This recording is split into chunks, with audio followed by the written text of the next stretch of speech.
Thursday, January 5th, 2017.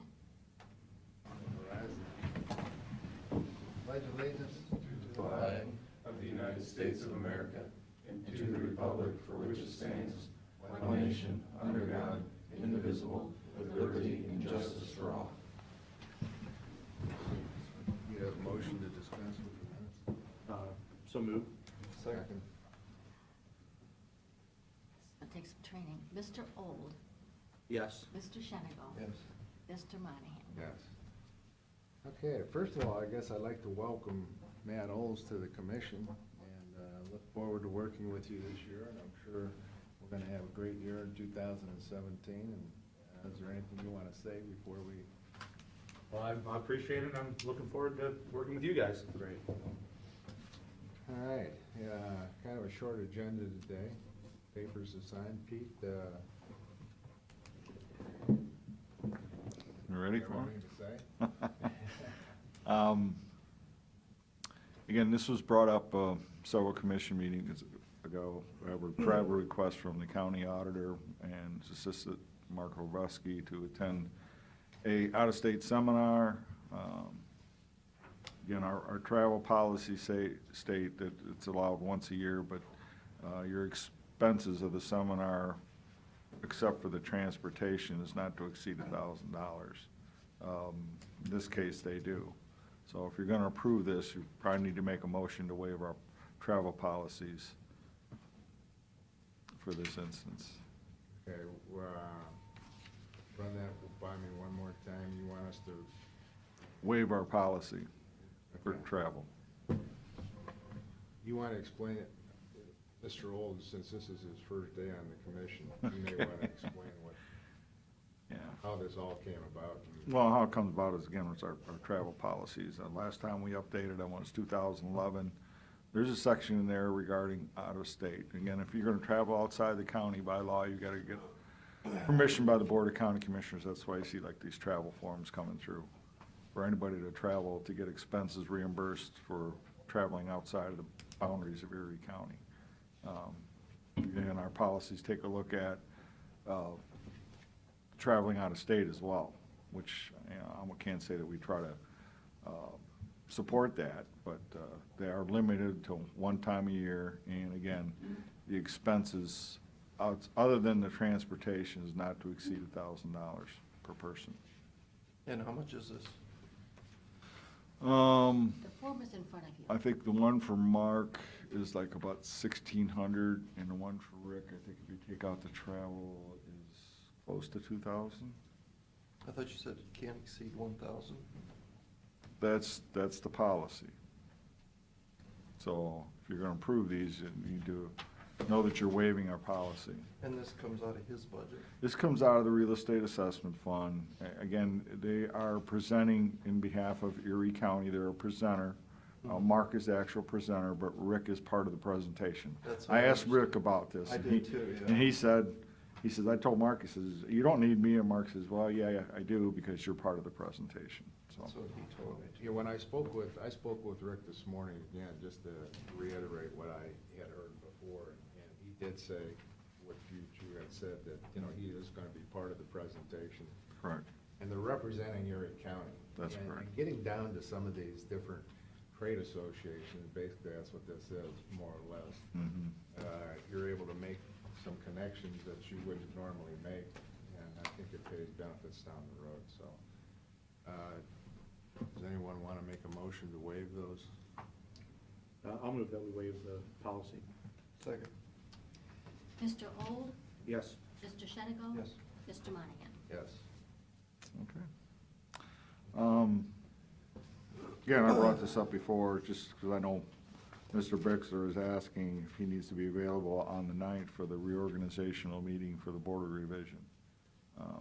Yeah, I looked that up. I mean, it's just, the board here decides which person on this board is gonna represent the commission at the on the Board of Revision. It's not like the president of the board or vice president or anything like that. It's just a member. And you guys choose that. And I have a resolution that we will do next week for Next that. week for that, right. Yeah. So it's not a member of the board that's actually on a I mean, you have to have a commissioner. I mean, this is what I've been told by somebody. Yeah, I mean, officially, it's the auditor, who's the secretary, treasurer, and a member of the Board of County Commissioners. Okay. Or they're assigned. And, yeah, Designee, it's- or their designee, true. Yeah, and that's what we've done with Mike, we've designated. Right. I don't have any problem with putting Mike Bixler on again as our designee. Yeah, Then, we'll, should we go one step further then, because in the resolution, we also include you and I think Steve John and Tim King, so, Yeah. if that's okay, I'll put that in the resolution also. That's a good idea. but as far as You need a motion the to that? reorganization, no, we That'll be can. resolution. Okay. No, this is just a matter of saying, hey, Mike, you know, either one of you guys need to be available 1:30 next Monday down at the office building for that meeting, or are we sending Mike? That's the issue. So, Send Mike? Okay. Very good. Just a note, you know, again, we're in the middle of the budget season. And again, part of our process is Finance Department will go out and do budget hearings, and they'll come back and essentially make a report back on each department. We're gonna start up those, what I call budget work sessions next Monday, or this coming Monday, I should say, just so you know, they're coming. I do not know, but it's not a whole lot, and I think they're pretty much standard ones. There shouldn't be any issues that I'm aware of. Just to kick things off and get things rolling. Now, when they actually, for the next 3 months, they're gonna be hitting each department head and each elected official. Yeah, actually, I think we're supposed to be done early February as far as the hearings.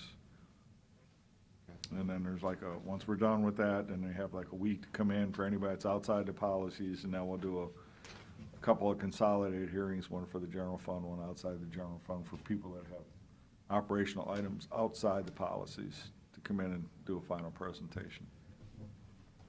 Okay. That's our general procedure.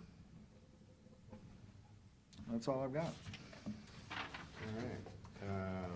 Since we had nothing on the agenda, do resolutions, pardon?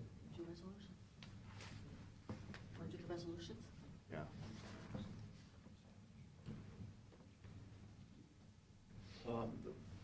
A resolution to cancel the meetings on Monday for the month of January. Second. I guess I'm used to second. Yeah. Mr. Old, Yes. Mr. Shenigo, Mr. Monahan. Yes. A resolution by the Board of County Commissioners for the purpose of declaring certain items surplus and ordering the same to be discarded or salvaged. Second. Mr. Old, Yes. Mr. Yes. Shenigo, Yes. Mr. Monahan. Yes. A resolution of the Board of County Commissioners authorizing the county auditor to make partial payment in advance funds through an interfund transfer. Second. Mr. Old, Yes. Mr. Shenigo, Yes. Mr. Monahan. Yes.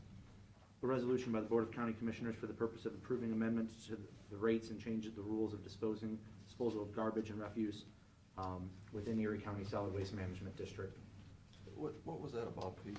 This is just to set hearings to discuss basically the Mississippi line, what fee we're gonna charge for accepting that. It's actually not a waste, it is actually considered an agricultural byproduct, Right. yeah. So that hasn't been determined, that's what this is. No, but this is just to say that we're setting hearing dates, I have to have 3 hearings for that. yeah. Okay. Second. Mr. Old, Yes. Mr. Shenigo, Yes.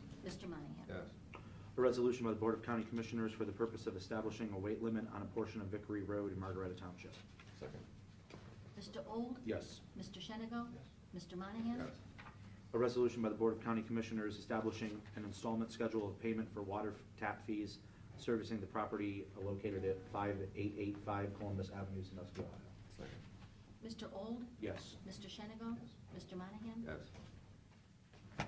A resolution by the Board of County Commissioners establishing the installment schedule of payments for sanitary sewer tap fees servicing property located at 5885 Columbus Avenue, Sandusky, Ohio.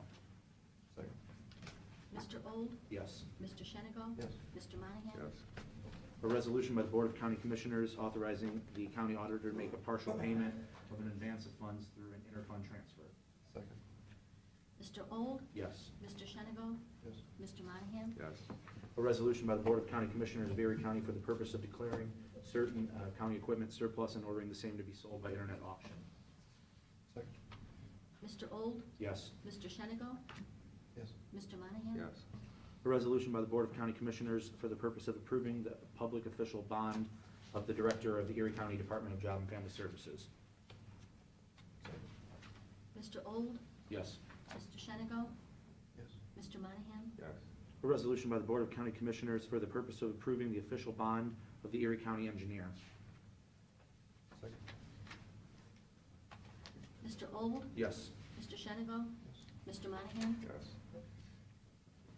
A resolution by the Board of County Commissioners for the purpose of approving the official bond of the Erie County Sheriff. Second.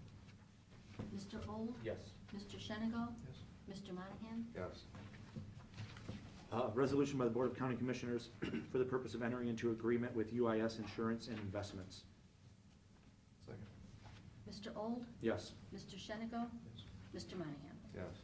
A resolution of the Board of County Commissioners for the purpose of entering into an agreement with Richland Engineering Limited. Second. Mr. Old? Yes. Mr. Shenigo? Mr. Monahan? Yes. That's it, thank you. Okay. I just one point, Gary? on that first resolution, canceling the Monday meetings, I assume that's what not, was that what I heard? Yes, Except for That- next Monday? right. We did not cancel next Monday. Okay, the organizational meeting. Okay, public comment on media questions and agenda, although we didn't have any. Mr. Shell, I see you're here. Mr. Crooks is here. Is there something you wanted to, is there anybody else here that wanted to say something? Yes. Name's Tom If you want to give up and come up to the microphone and give your name, if you would, too. So Carolyn can get you on for the record. Hello, it's working. Good morning, Commissioners. Name's Tom Epsey. I own land, houses, and lots. I have a question about delinquent taxes. Why are the taxes on property different than like a car tax, fishing tax credits? When you're delinquent, you're done. The question I have, can the taxes on these houses we tear down and lots be shortened? They let them go 5 years, sometimes 10 years. And when, say, a person like me wants to buy the house or land, well, you gotta pay $5,000 for the tax. Well, we want $5,000 for the house. I scratch my head and say, there's nothing left to work with the house. Can that be changed to maybe 1 or 2 years when somebody don't pay the tax? Well, Mr. Shenigo is the president of the land bank. Oh, yeah. Anybody that wants to work with those houses, you want to? That's not your question, though. What your question is, in the land bank, that's when it's already went through the foreclosure process and it's done. What the land bank does, as you probably know, is it wipes out the back taxes. So if it gets to the point whether it's, somebody hasn't paid their taxes for a long, long time. Correct. And then it either goes back into the state, is one option, or it can go into the city land bank or the county land bank. And that's the bank of last return, so to speak, because at that point, when we take possession of the property, everything is wiped out backwards. So it goes back to zero. You might have bought houses from Sandusky Land Bank and you get a clean title. What you're asking about is the properties that aren't in that situation. So there's a property, am I understanding is it in foreclosure when you're trying to buy it? It's already, already being torn down. Oh, well, if it's in the land bank, the taxes are zero. So if it's owned by the city land bank or owned by the county land bank, the taxes, when you take title, are clean. No taxes left. But I don't think that's what you mean, is what you're saying is it's a house that a person owns and it's being torn down? Wow. In Perkins alone, I bought some houses in Sandusky and I had a chance to buy them. Yeah. I didn't have to pay a great amount of tax. So when I come out to Perkins and look at some houses, they say, well, you gotta pay the back tax. Yeah, see, you're talking two different animals now, because what you have to, if you have a target house that, you're looking at, that's a Scott Show question, that maybe it's eligible for the land bank. Gary works with the foreclosure process, and what we can do is we can put it into the land bank to clean the title. So that fixes your problem. If it's not in the land bank and you're in a private sale or you're in a bank foreclosure, so for instance, Citizens owns that title. Okay. For instance, you want to buy it from Citizens Bank.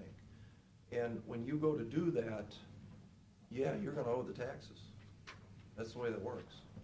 There's no way around that because, right, somebody owes the taxes on that property. I can kind of address that subject generally, because I am involved in the foreclosures. There can't be a tax foreclosure till the taxes are legally delinquent, which means not at least 2 years have been unpaid. After that, they're eligible to be foreclosed on. I think the situation you might be talking about is when they've gone years longer than that without there being a tax foreclosure. Part of that is simply, especially in the last, say, 10 years, there's just so many houses in that situation. We can only do so many per month, and we typically are filing 20 plus foreclosures, tax foreclosures in the whole county every month. But if you see the delinquent list that comes out every year, there's lots and lots of them on there. We just don't have enough people to, and the court really can't handle hundreds and hundreds of them all at the same time. So that's one of the reasons it takes longer. If it can only go to the land bank if it's gone through the foreclosure process and been set at the sheriff's sale and hasn't sold, typically twice, but there's some exceptions for the land bank after once. But there's always the opportunity for somebody to buy the house at the sheriff's sale. At that point, it still has the taxes on it. But what you pay for it is when the county when the county is foreclosed for the taxes and it's being sold at the sheriff's sale, it's being sold basically for the amount of the taxes plus the costs and the estimated taxes for the next year or so. So what you buy then doesn't have any more taxes on it because that's what the price you pay is based on. It's not based on the value, like when the bank sells it, it has to be 2/3 of appraised value and so forth. The county, the way we do it now, we just sell them virtually for the amount of the taxes plus the costs. The sheriff has expenses and so forth, so maybe a couple $1,000s more than the taxes are owed. So that can be a real bargain. If it's a good house, it's worth something out in Perkins Township. It typically gets bid up. It's an open auction, so whoever wants to pay for it. But the taxes get paid out of what is paid at the sheriff's sale. So that, there aren't still taxes on it after that. That's what the basis of the sheriff's sale is the overdue taxes. I think what his question or his example was $5,000 to buy the house and $5,000 in taxes. So that indicates to me it's probably a bank sale of some sort or something where Right. you're buying it from somebody, and your answer to is if look up a property, if it's delinquent, for 2 years, let us know. That's the best process to do, because then we might be able to move it to the top of the list versus. Unless there's a mortgage. Unless there's a mortgage, yeah, it's complicated. Yeah, because the mortgage Have you been has to be buying paid them off out or of not. Yes, sir. the sheriff's sales? Yeah, I've been to the sheriff's sales. If you're buying it from the sheriff's sale, it's like Mr. Shenago said, those taxes are still there. Correct. If you bought it out of the land bank, the land bank had bought it and then put it up for sale and bought it from there. You wouldn't have had that problem. So the land bank would be the better approach. Well, that's why the land banks were invented, was because of the exact problem you just said. You got properties that have, hundreds of thousands of dollars in taxes Correct. against them. Who'd buy it? So all of a sudden, and I don't think the average citizen understands how many there are. Thousands. Yes, sir. Go to Cleveland, it's Yes, sir. tens of thousands of properties. So land banks, done good stuff. And there's been good deals out there, for folks that are looking. But, you know, if you got your eye on a target property and it's over 2 years delinquent, you know, like, that's something, you know, let the prosecutor's office know, and maybe it's something we could help with. Because our goal is to get folks like you to buy a house and fix it up and put it back into the tax rolls. That's the whole idea behind it. Yeah, you may wanna take a look at what's in the land bank, not only in the land bank in Erie County, but the land bank in the city of Sandusky, and they're both actually together right now and running together. So you may wanna talk with Mr. Shell, who's at the end of this, on this floor, at the end of this hallway down here, and maybe he can help you out. Sounds good. I'm half confused. I can add one more thing just to confuse you more. If there's an assessment on the land, for example, if the city condemns it and tears it down, the charges for that get put on the taxes. Those assessments don't go away with the taxes. Oh, okay. They stay there. Or if there's a weed mowing assessment or unpaid water bill assessment, those don't go away with the taxes. Those come with the property if you buy it. Sirs, I appreciate the answer. I go here and sit down and cry now. Mr. Shell, did you have something? You're here. Mr. Shield? Morning. Rick Shield. Shield? Rick Shield, thank you. Easy question, when is the webpage going to be updated with the face of the new commission? The webpage? Hmm? I would assume very shortly, Pete. I'm sure you've talked, or Carolyn has talked about it. So we need to get a picture. Yeah. Well, we need to get a picture. The second question is, revolves around the Betty Rinderly property. About what? Betty Rinderly property, the county owned. What's the status of that? It has been leased. There's been some controversy whether When you say Betty Rinderly property, you're talking about the building in the back? the back, yes, Has been leased. it is leased. Right. Okay, and what about the controversy concerning that? Whether that was a good lease or whether it was made without the full commission?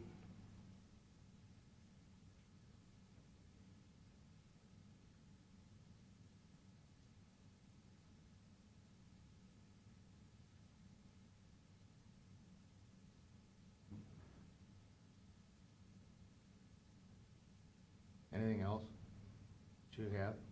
Do I get an answer, sir? Is there anything else that you have? Just that? You're not gonna get an answer from that, so is there anything else? No, I guess not. Okay, thank you. Mr. Crooks? No, sir, thank you for the opportunity, I Okay. appreciate it. All right, I need a motion to adjourn. Move we adjourn?